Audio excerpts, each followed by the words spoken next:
그만 만나자고? 왜? 정연아, 나 너 없으면 안 되는 거 너도 알잖아. 제발 이러지 마. 벚꽃이 피기 시작한 2015년의 봄날. 나의 포근했던 봄날은 그렇게 끝나버렸다. 너무나 좋아했었던 그녀였기에 이별 후 나의 하루하루는 악몽의 연속이었다.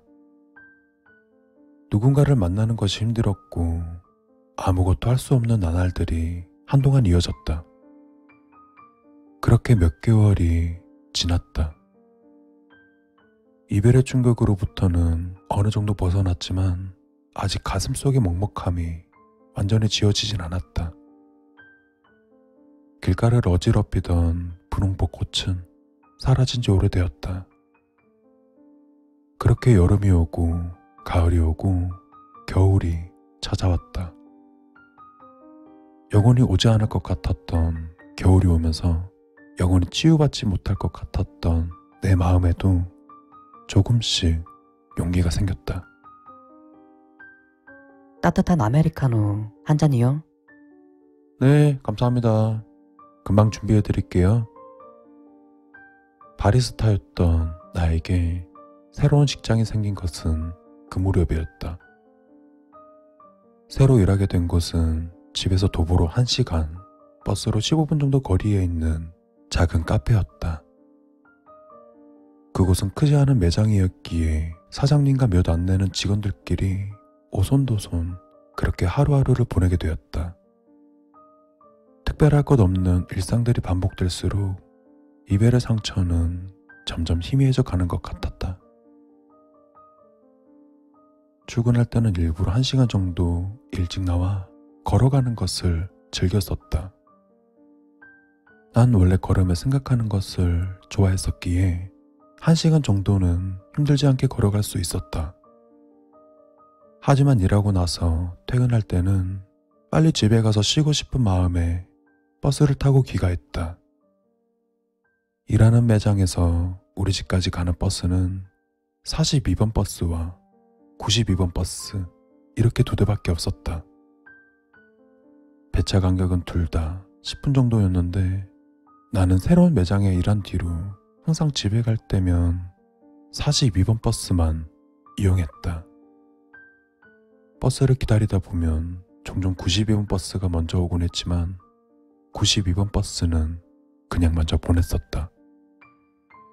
언제나 42번 버스를 타고 집에 간 이유는 바로 헤어졌던 그녀와 언제나 함께 타고 다녔던 버스가 92번 버스였기 때문이다. 가슴속에 남은 상처는 많이 아물었지만 그 시절에 나는 그 버스를 타면 꾹꾹 눌러놓은 상처가 벌어져 그때의 좋았던 기억이 떠오를 것 같아 그렇게 너무 슬퍼질 것 같아서 피하고 싶었었다. 아직까지는 그녀의 추억들과 마주할 용기는 없었다. 부끄럽지만 정말로 나는 그랬다.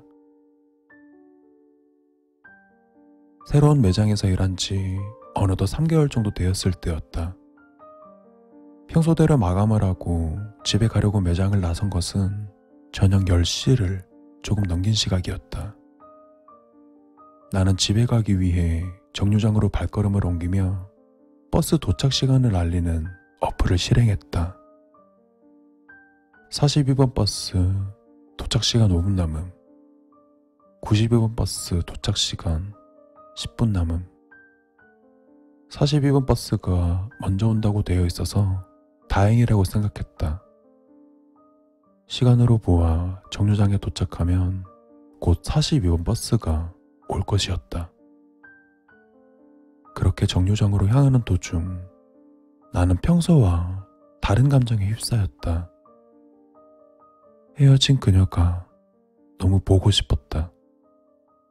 아니, 평소에도 보고 싶었지만 왠지 그날은 감정이 추스러지지 않을 정도로 그녀와의 추억이 너무 그리웠고 계속 떠올랐다.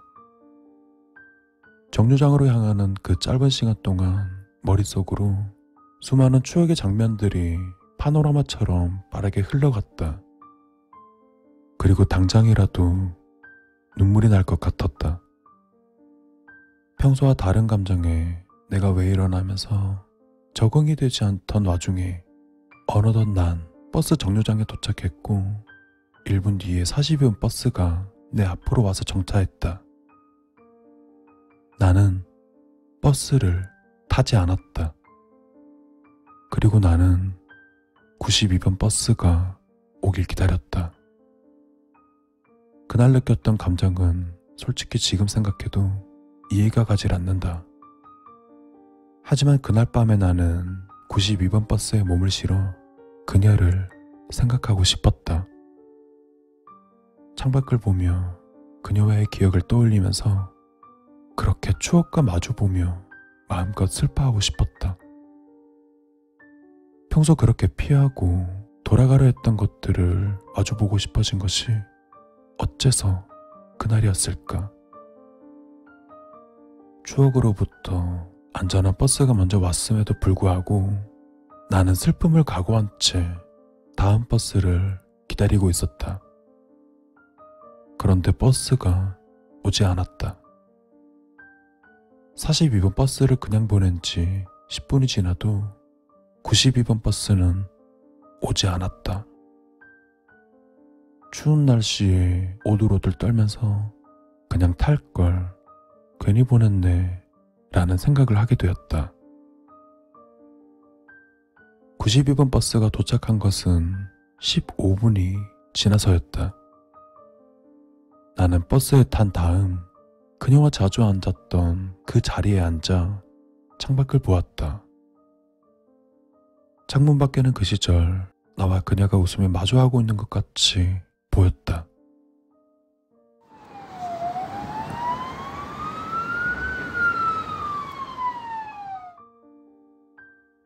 잠시 추억에 잠겨 있었던 그 순간 갑자기 요란스런 소리가 내 귀를 괴롭혔다. 그러고 보니 좀 전에도 이 소리를 들은 것 같았다. 그때 창밖으로 보인 것은 갓길에 정차한 42번 버스 그리고 구급차였다. 앞서간 42번 버스는 큰 사고가 있었는지 앞 유리창이 모두 깨진 채였고 버스 앞부분 역시 심하게 찌그러진 상태였다. 그리고 그 버스 안에는 아무도 없었고 몇몇 승객들은 들것에 실려 구급차로 이동되었다. 다친 사람 중에는 나와 함께 버스를 기다리던 아주머니도 보였다.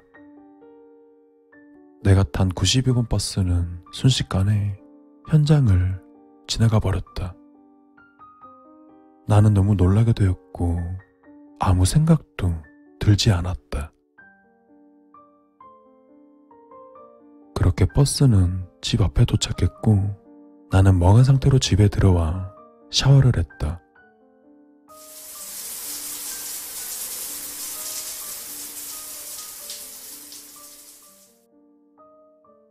몸을 물에 적시니 그제서야 정신이 조금 드는 것 같았다. 그리고 그 순간 헤어진 그녀의 얼굴이 떠올랐다. 갑작스런 감정 변화에 평소 그렇게 피해 다녔던 그 버스를 일부러 타게 되었다. 그리고 결과적으로는 그로 인해 사고를 피한 것이었다. 너무나도 우연스러운 이 사건은 한동안 머릿속을 떠나지 않았다. 그리고 문득 이런 생각이 들게 되었다. 멀리서 그녀는 내가 잘 되길 빌어주고 있어 이렇게 위기를 피할 수 있었던 거 아니었을까? 라고 내 마음대로 그렇게 생각해버리게 되었다. 오늘의 이야기는 그녀의 이름과 버스 번호를 제외한 내용은 모두 실화라고 합니다.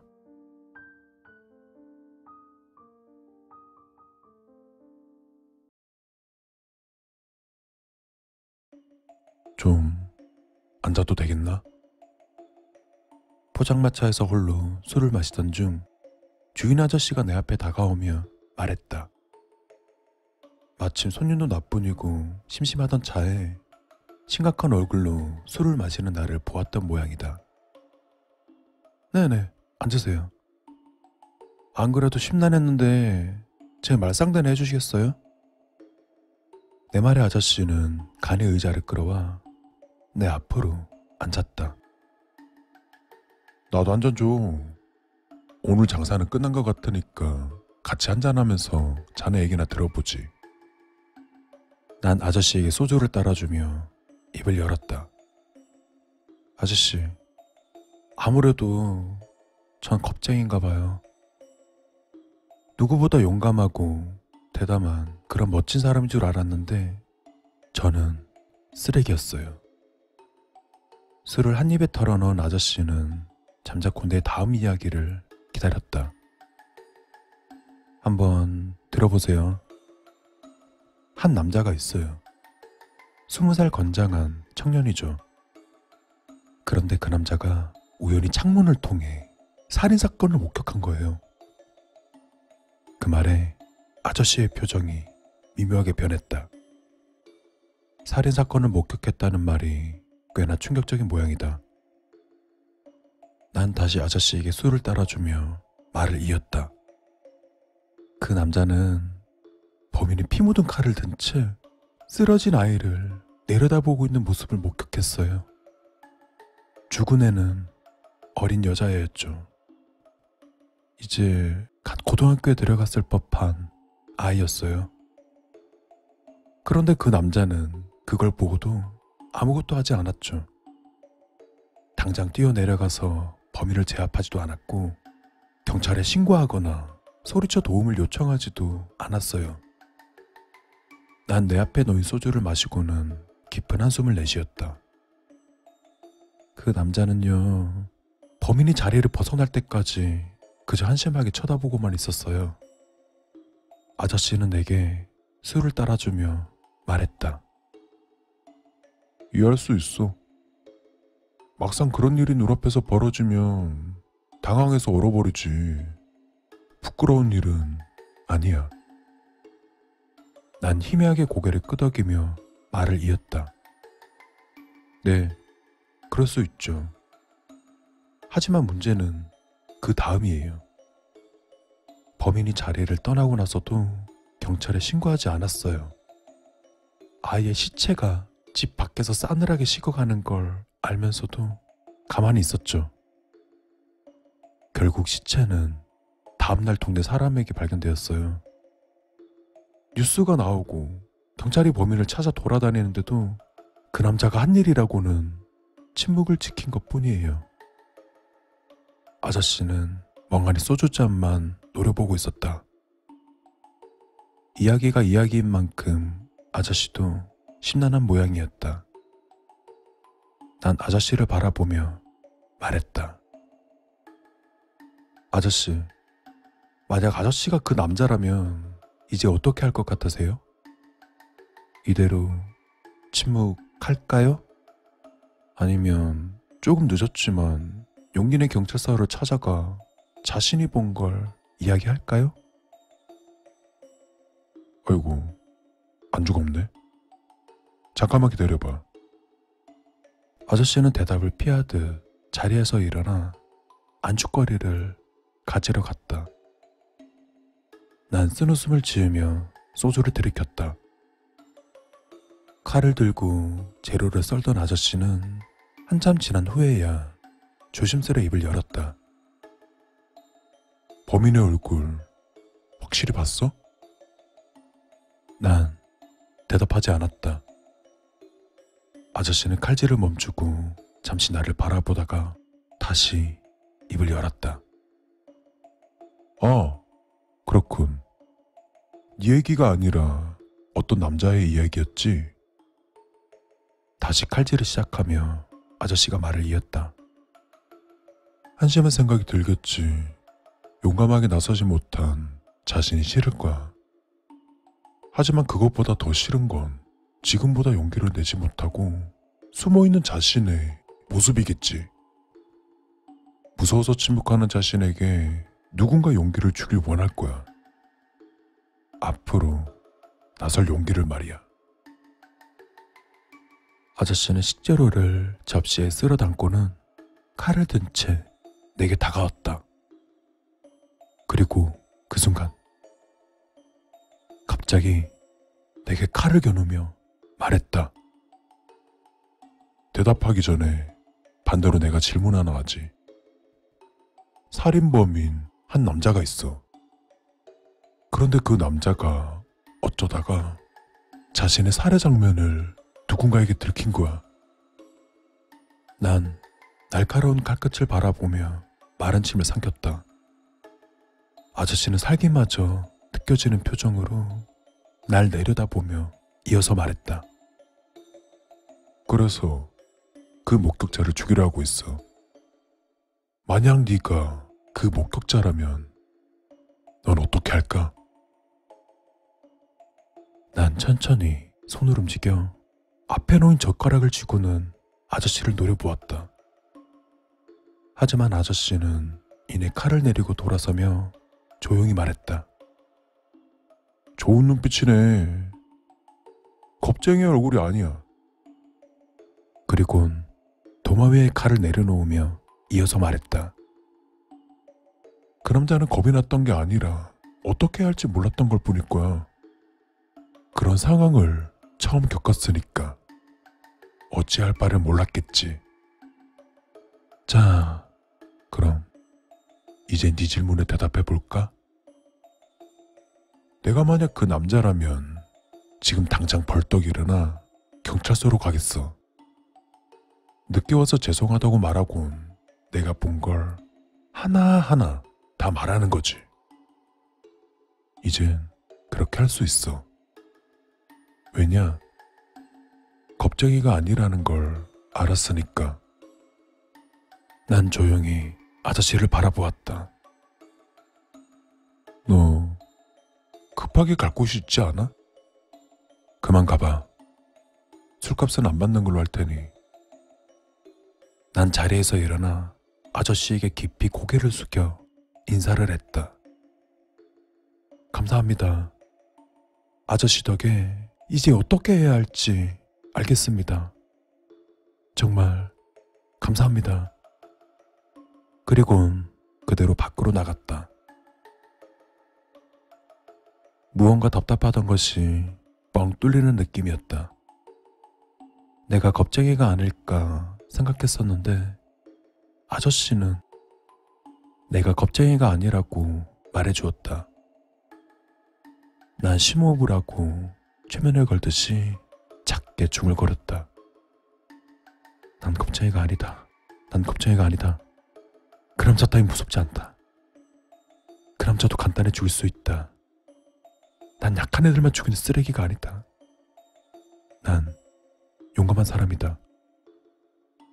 마음을 다잡은 나는 발걸음을 재촉했다. 아저씨가 대답한 대로 그 남자가 갑작스레 용기를 내 경찰서를 찾아갈지도 모르니 난 서둘러야 했다.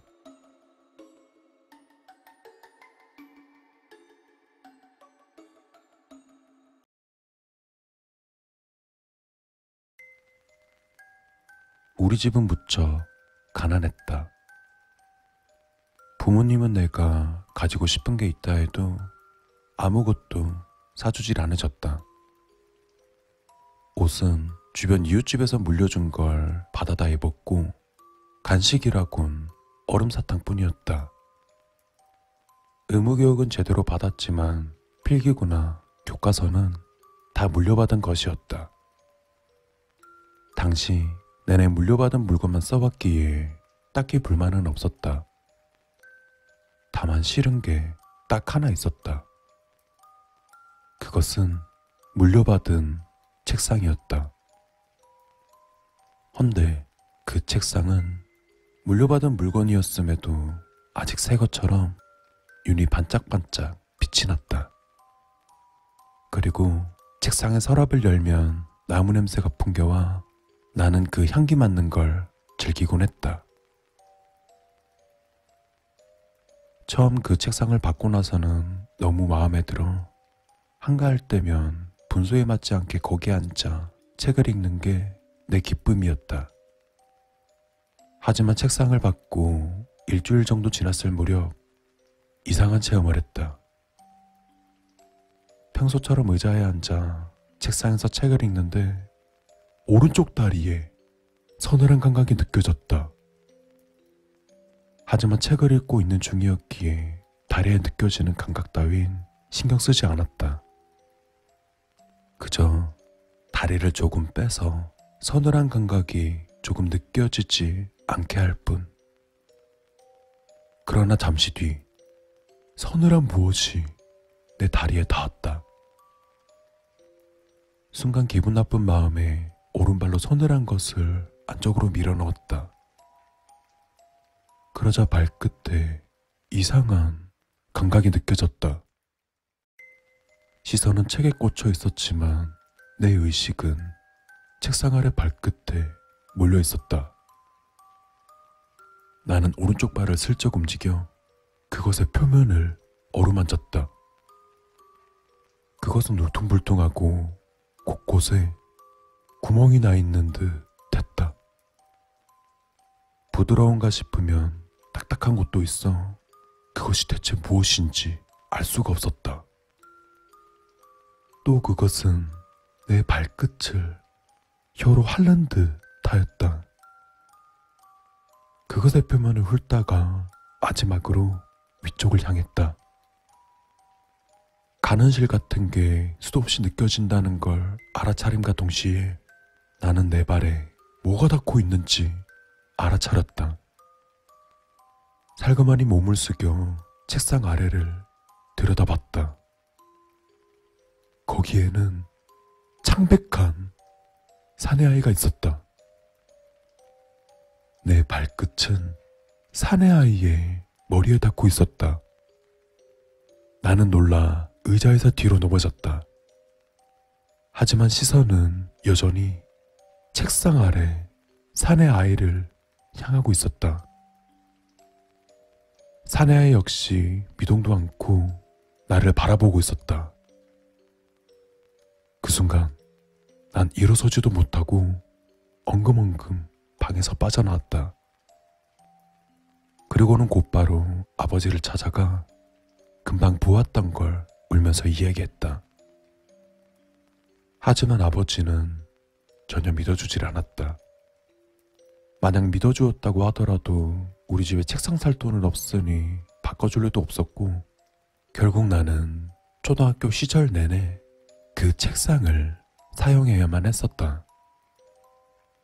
그리고 그 후로 책상에서 공부하고 있으면 종종 다리에 서늘한 것이 닿을 때가 있었지만 책상 아래를 절대 보지 않았다. 또 그 아이와 마주칠까 무서웠으니까. 그 아이가 있는 것은 확실하지만 보이지 않는 것으로 나 스스로를 속여 넘길 생각이었다. 어느덧 나는 중학생이 되었고 그때 어머니에게 슬쩍 물어보았다. 내가 쓰고 있는 책상을 누구한테 받아왔냐고 말이다.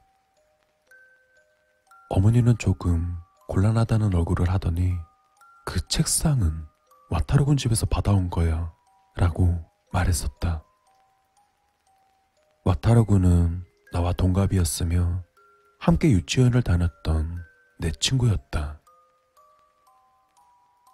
초등학교에 입학하기 며칠 전 와타루군은 강에 빠져 죽었다.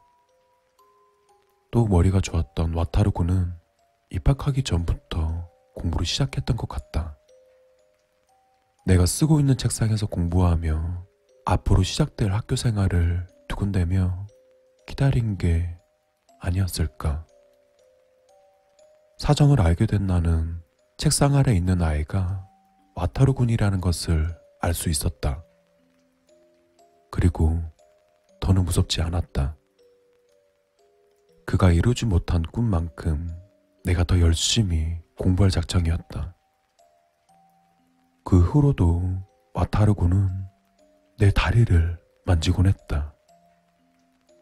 나는 그가 내 다리를 만질 때마다 공부 열심히 하라고 격려해주는 것이라 여겼다. 근데 이게 무슨 일인가? 와타르군의 격려 덕분인지 나의 성적은 상당히 많이 오르게 되었다. 후로 얼마 지나지 않아 중학교에서는 야구가 유행하게 되었다. 그때 나도 끼고 싶었지만 야구 배트나 글러브를 살 돈이 없었다. 나는 여느 때처럼 아버지에게 졸랐다. 그러자 아버지는 조금 기다려라 라고 말했다. 그 후 몇 개월 뒤 아버지는 배트와 글러브를 내게 건네주었다. 또다시 물려받은 것이었지만 신경 쓰지 않았다. 이제 나도 야구를 할 수 있게 됐으니까. 나는 다른 아이들 틈에 끼어 신나게 야구를 즐겼다. 그런데 어느 날 한 친구가 내 글러브를 보고 말했다. 그거 요시로 글러브 아니냐? 요시로는 학교 야구부에서 뛰던 같은 반 친구였다.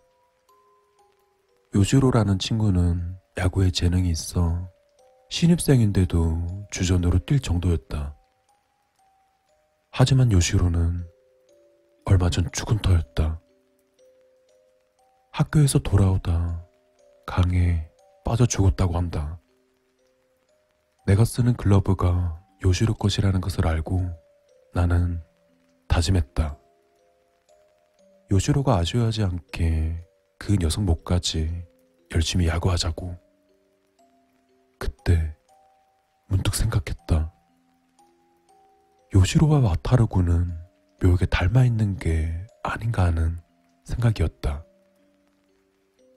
두 사람 모두 일찍 죽은 데다 사인도 죽은 장소도 같다. 그리고 두 사람의 유품을 내가 쓰고 있다. 이런 우연이 있는 걸까? 몇 개월 뒤 나는 다시 아버지를 졸랐다. 이번에는 게임기가 갖고 싶었으니까. 그러자 아버지는 여느 때처럼 조금 기다려라 라고 말했다. 그리고 2주 뒤 아버지는 게임기를 가져다 주었다. 또 물려받은 것이었다. 아버지의 게임기를 받기 얼마 전 신문에 실렸던 기사가 떠올랐다. 근처 강에서 중학생이 빠져 죽었다는 기사가. 순간 온몸에 소름이 끼쳤다. 그날 밤 평소처럼 방에서 공부를 하고 있는데 발끝에 무언가가 닿았다. 책상을 물려받고 몇 년간 나는 와타르군이 나를 격려해주는 것이라 여겼었다. 하지만 아니었다. 책상 아래에 와타르군은 필사적으로 호소하고 있었던 것이다. 살려달라고 말이다. 나는 책상 아래를 차마 볼 수가 없다. 그리고 나도 곧 그들을 따라갈 것 같다.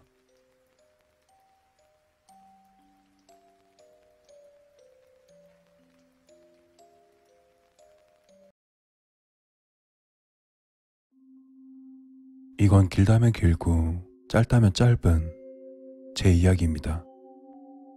하지만 여러분들이 잠깐 제 이야기를 들어주셨으면 좋겠습니다. 저는 친구를 만드는데 소질이 없었습니다. 그리고 제 부모님은 제가 어렸을 적 교통사고로 돌아가시게 되었죠.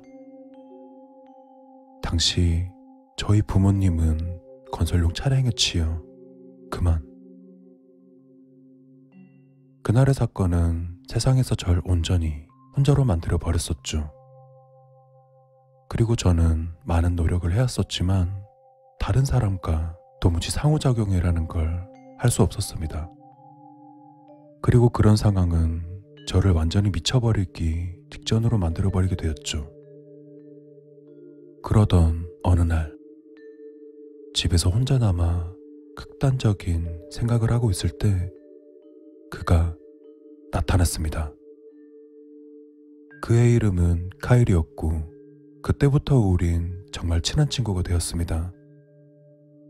후로 우린 주말이 되면 항상 같이 하게 되었고 자주 이야기도 하고 심지어 저희는 같은 병원에 취직하게 되었습니다. 그를 만난 후로 제 삶은 완전히 달라졌습니다. 그에게 정말 고맙게도 전 세상을 향해 조금씩 나아가기 시작했습니다.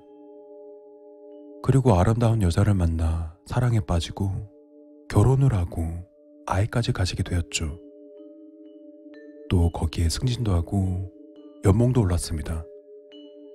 그리고 그중 제일 좋았던 건 일주일 중 이틀이나 3일 정도만 일하면 된다는 사실이었죠.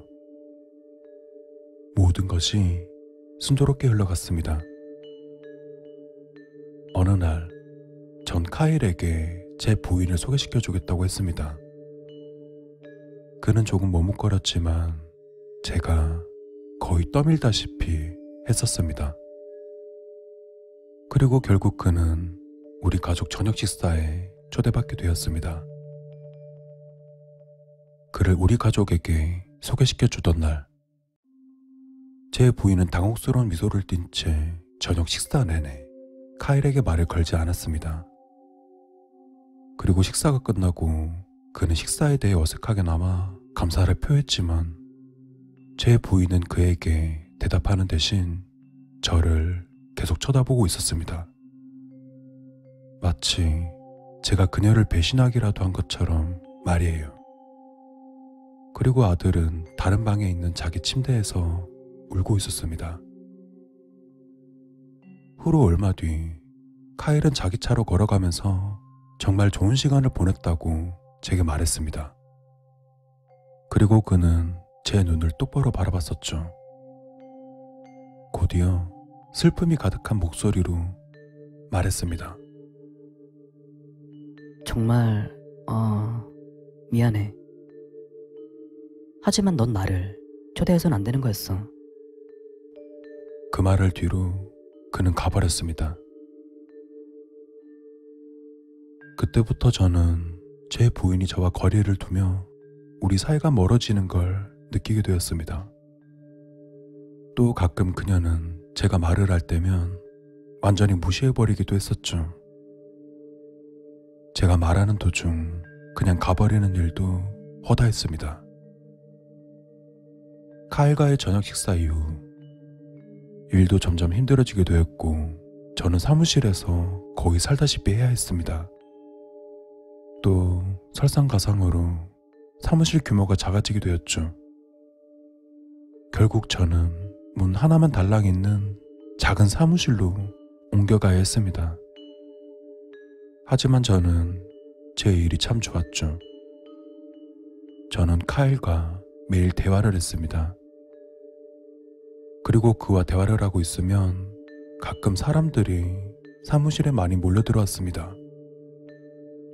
저는 매일 사무실 문에 나 있는 작은 창문을 통해 하얀 자켓을 입은 사람들을 볼 수 있었습니다. 그들이 하는 일은 항상 똑같았습니다. 그들은 카일과 제가 이야기하는 것들을 그들의 노트에 적힌 뭔가를 체크하고 달아나다시피 했습니다. 전 카일에게 그들에 대해 물었었지만 그는 신경 쓰지 말라고 말했습니다. 그리고 우린 계속 대화를 이어나갔죠. 그냥 제 삶이 어떻게 흘러가고 있는지 그런 것들에 관해서요. 그로부터 2주일쯤 지났을까요? 카일은 제 사무실에 오더니 대뜸 오랜 시간 동안 여행을 해야 할 것 같다고 말했습니다. 전 그에게 언제 돌아오냐고 물었었죠. 그리고 그는 고개를 저으며 확실치 않다고 이야기하더군요. 그리고 그는 떠나버렸습니다. 그러던 어느 날, 저는 생전 보지도 못했던 방 안에서 눈을 떴습니다. 4개의 콘크리트 벽이 절 둘러싸고 있었죠. 방에는 창문도 없었고 있는 것이라고는 침대 하나, 책상 하나, 그리고 육중한 철문이었습니다.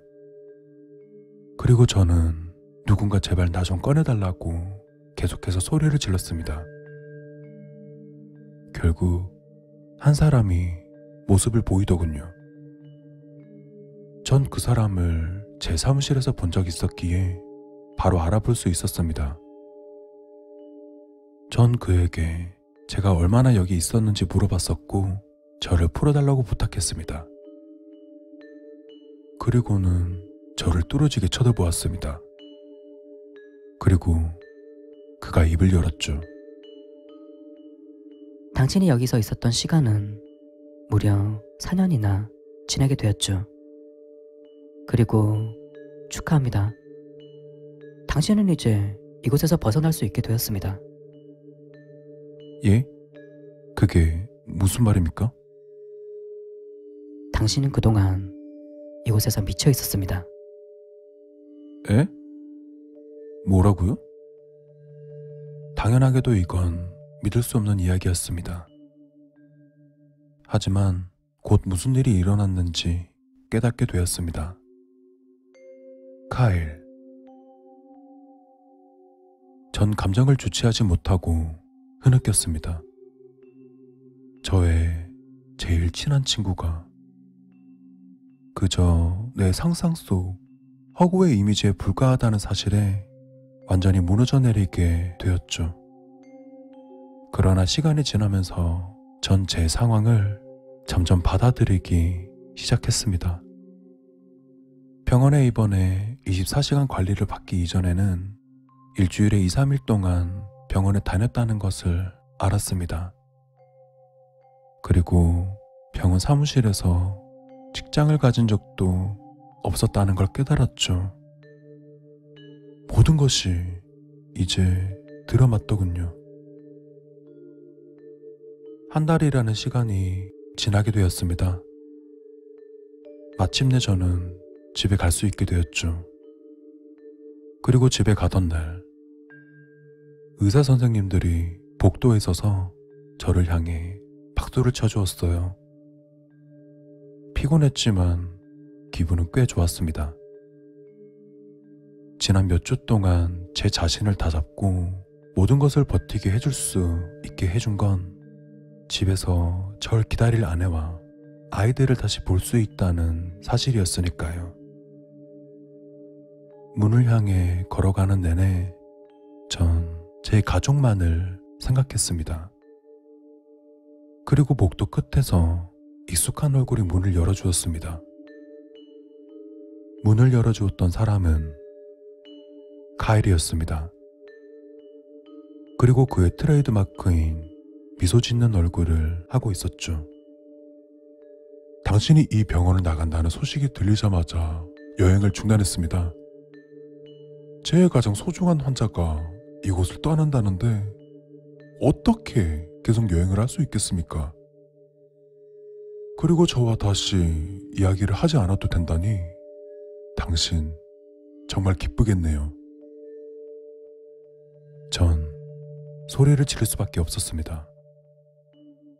전 제가 할 수 있는 한 빠르게 집으로 뛰어갔습니다. 그리고 마침내 집에 도착했고 마당을 가로질러 문을 열었습니다. 안에서 나를 반겨줄 가족을. 그곳엔 아무도 없었습니다. 카일이라는 자는 제 전담 의사였고 제 가족은 존재한 적 없었다는 사실을 깨닫자 다시 이 세상에 혼자 남겨진 기분이 들었습니다. 그리고 그 순간 제 몸에서 피가 흘러나와 욕실 바닥을 적시는 동안 저는 무겁게 내려앉은 외로운 공기를 느낄 수 있었습니다. 환자의 정신적 장애를 치료하는 게 정말로 옳은 일일까요? 진짜 세상에 적응할 수 있도록 환자들의 세계와 그들을 분리하는 것이 옳은 건가요? 그리고 의사들은 그렇게 할 권리가 있나요?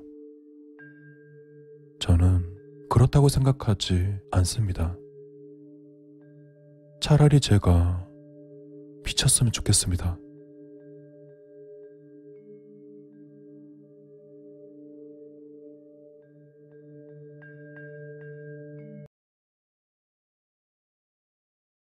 사내는 유명 사이트에 글 하나를 올렸다. 제목, 출사 나갔다가 어이없는 일 당했습니다. 따뜻한 주말, 벽화 동네에 가서 사진 촬영을 하고 있는데 갑자기 뒤에서 뭔가 퍽 하고 절치는 겁니다. 그때 저는 완전 크게 넘어졌는데 알고 보니 자전거가 친 거더군요. 아주 제대로 부딪혀서 아픈 것도 아픈 거지만 들고 있던 카메라가 계단 아래로 날아가 버렸습니다. 순간 전 아픈 것도 있고 얼른 일어나 카메라를 먼저 주우러 갔습니다. 본체에는 금이 가 있었고 렌즈는 깨졌고 아주 작살나 있었습니다. 순간 저는 진짜 너무 화가 나 있는데 자전거 타고 있던 여자가 죄송하다고 얼른 오더군요. 자전거 브레이크가 가끔 안 들어서요. 죄송해요. 저는 일단 화를 참고 어찌할 거냐고 물어봤습니다. 그랬더니 다치신 거 치료비 다 드릴게요. 정말 죄송해요. 이러길래 제가 그건 됐으니까 카메라가 어쩔 거냐고 물었습니다. 그랬더니 눈을 동그랗게 뜨고선 카메라를 제가 왜 물어줘요? 이러는 겁니다. 참, 어이가 없었죠. 아니, 그쪽 때문에 카메라가 이렇게 됐지 않습니까? 라고 했더니 카메라는 아저씨가 계단에 떨어뜨린 거잖아요. 그건 제 책임이 아닌 것 같은데요? 진짜 얼굴 하나 안 바뀌고 저렇게 말했습니다. 너무 어이없으니까 헛웃음이 나더군요. 아니, 그쪽이 나를 안 쳤으면 카메라가 왜 떨어졌겠습니까? 그쪽이 절 쳐서 떨어진 거 아닙니까? 아니요. 제가 아저씨를 친 건 죄송한데 카메라는 제 잘못이 아닌데요? 와, 진짜. 그 여잔 카메라가 비싼 걸 알고 있어서 그러는 것 같았는데 무슨 말을 해도 끝까지 저 논리로 대답하니까 너무 화가 나서 제가 언성을 높였습니다. 그랬더니 자기도 고함치면서 하는 말이 솔직히 아저씨 잘못도 있는 거 아니에요? 왜 골목에서 사진을 찍어요? 씨발. 저는 제가 잘못 들은 줄 알았습니다.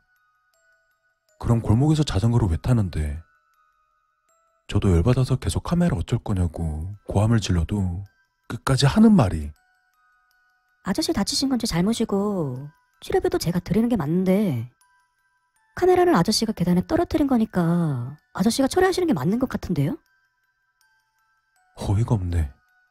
진짜. 저렇게만 대답하니까 대화가 안 됩니다.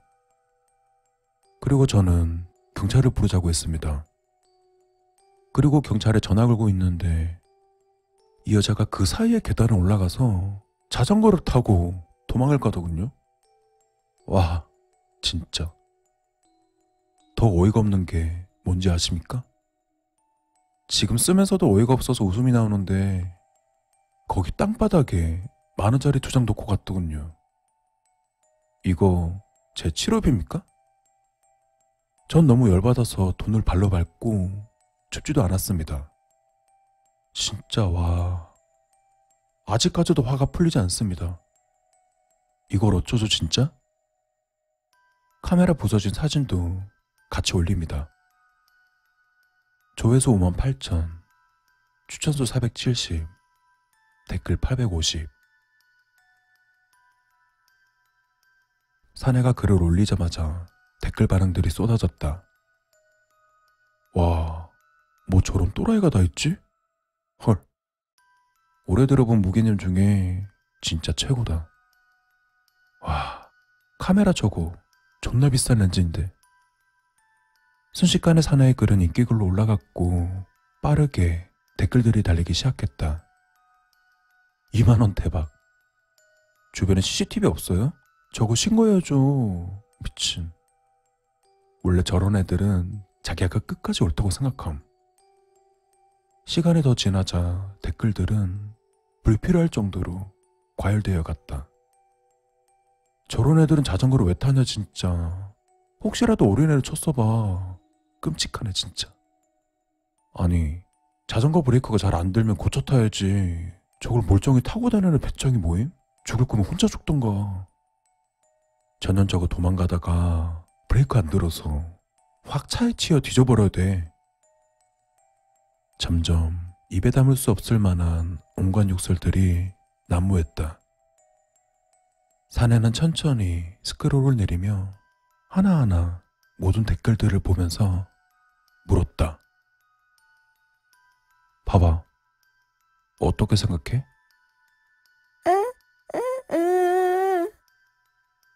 사내의 바로 옆 온몸이 포박당한 여인이 울며불며 고개를 저었다.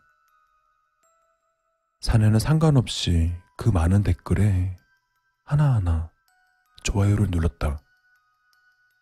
이렇게 많은 사람들이 너를 죽이려니라고 욕하는데 죽여도 괜찮지 않아?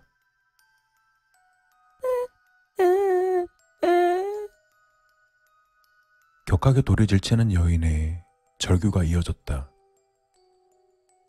사내는 로그아웃했다. 그리고 메모지를 보며 새로운 아이디로 로그인했다. 제목, 제가 그 2만원 여입니다. 어이가 없네요. 자전거 출사거래 2만원 여가 전데요. 진짜 지금 어이가 없어서 말이 안 나오네요. 제가 벽화마을에서 자전거 타다가 갑자기 내리막길에서 브레이크가 안 든 건 맞는데 저는 분명히 멀리서부터 경고했거든요. 브레이크가 들지 않는다고, 비켜달라고, 아저씨 브레이크가 안 된다고 라고 저는 소리쳤습니다. 제가 멀리서부터 계속 소리쳤고 그 아저씨도 보고 나랑 눈도 마주쳤거든요. 근데 진짜 지금도 어이없는 게 비키질 않고 카메라를 들어 저를 찍는 거예요. 좁은 골목 한가운데 떡하니 서서 말이죠. 그리고 다시 그 아저씨한테 소리를 질렀어요. 브레이크 안 되니까 제발 비키라고 말이죠. 제가 끝까지 비키라고 했는데 카메라질만 하고 있어서 제가 억지로 그분 옆으로 틀었거든요. 근데 골목이 너무 좁아서 제가 벽에 부딪히면서 넘어졌어요. 제가 벽에 부딪히고 튕겨 넘어지면서 그분도 조금 밀치게 되었죠. 그러니까 제가 그분하고 부딪힌 건 맞지만 제가 박은 건 벽이었지 그분은 아니거든요. 그것도 그분 때문에 그렇게 된 거지. 저는 쓰러져서 피 흘리고 아파 죽겠는데 그분이 갑자기 씩씩대면서 하는 말이 카메라 어쩔 거야. 어? 너 때문에 카메라 떨어져서 깨졌잖아. 이 카메라 어쩔 거냐고. 물어내. 이게 몇백만 원짜린데. 이러는 거예요. 저는 어이가 없어서 아픈 것도 있고 일어났어요. 아저씨 뭐예요? 왜 거기서 사진을 찍고 있어요? 예? 이 카메라 어쩔 거냐고. 뭐예요? 아저씨가 안 비켜서 그렇게 된 거잖아요. 그리고 저를 왜 찍어요? 네? 아니, 왜 찍었는데요? 저 말만 반복하는데 대화가 안 통하더라고요. 그러다가 보니까 근처에 CCTV가 있길래 제가 경찰을 부르자고 했어요. 그랬더니 경찰을 부르지 말래요. 그 아저씨가. 아가씨가 자전거 관리를 못해서 이렇게 된 거 아냐? 어? 카메라 이거 어쩔 거야? 아, 됐고 경찰 불러요, 경찰. 아저씨가 저를 맘대로 찍은 것도 다 말하고. 네? 그러고 제가 핸드폰 꺼내니까 갑자기 못하게 막으면서 아씨, 이봐요 아가씨, 됐으니까 수리비랑 물어주라고. 제가 왜요? 막 욕을 하더니 제가 결국 경찰에 신고하니까 지금 얼마 있냐고 그러대요. 그래서 돈 없다고 했더니 자기가 바쁘다고 가지고 있는 것만 다 달래요. 진짜 어이가 없어서. 그래서 저는 짜증나서 가지고 있던 돈 2만 원 다 줘버렸죠. 그리고 그거 받고 경찰 올까봐 바로 도망가더라고요. 진짜 얼마나 황당하던지. 그래놓고 저딴 글을 올려놨네요. 지금 너무 화가 나서 지금 손발이 부들거립니다.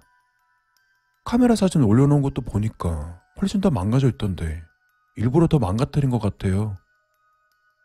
진짜 너무 화가 나요. 천하에 쌍년이 되어 있어서 어이도 없고. 못 믿을까봐 그때 경찰에 신고했던 기록이랑 녹음 파일 올려요. 조회수 62,000, 추천수 610, 댓글 1200. 글을 올리자마자 댓글 반응들이 쏟아졌다. 이거 진짜면 그놈이 또라이인데? 음성 파일 보니까 팩트 같다. 경찰에 신고 중인 거 확인되고 옆에서 카메라 어쩔 거냐고 소리치는 것까지 다 녹음됐네. 이러서 인터넷 글은 양쪽 말 다 들어봐야 돼. 남자 사이코였네. 순식간에 글은 인기글로 올라갔고 빠르게 댓글들이 달리기 시작했다. 아니, 그 상황에서 카메라로 자전거를 왜 찍어? 제 딴에는 인생샷 나올 거라고 생각했겠지. 저 비싼 카메라가 아깝다. 멀쩡하게 취미 활동하는 사람들까지 욕먹겠다. 병신, 쥐가 잘못해놓고 피해자 코스프레 한 거 봐라. 소설을 썼네, 아주. 2만 원 바닥에 버리고 간 부분 뇌세망상 쩐다. 진짜 소름 돋네. 시간이 더 지나자 댓글들은 불필요할 정도로 과열되어 갔다. 아니, 진짜 이해가 안 가는데 왜 조작을 하지? 정신적으로 문제 있는 거 아니야? 카메라랑 같이 계단에 굴러서 뒤졌어야 해. 점점 입에 담을 수 없을 만한 온갖 욕설들이 난무했다.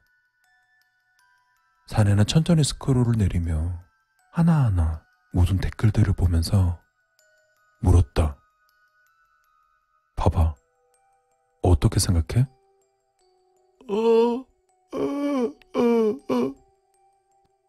사내의 바로 옆 온몸이 포박당한 남자가 울며불며 고개를 저었다.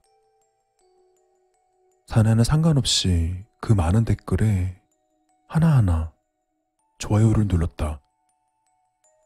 야, 봐봐. 이렇게 많은 사람들이 너를 죽일 놈이라고 욕하는데 죽여도 괜찮지 않아?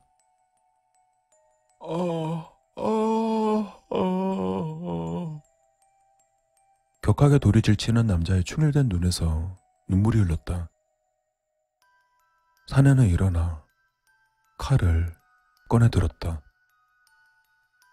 바닥에 쓰러진 두 남녀는 격하게 몸부림쳤지만 방법이 없었다. 그럼 사람들이 바라는 대로 하자고. 다들 그렇다는데 어쩌겠어?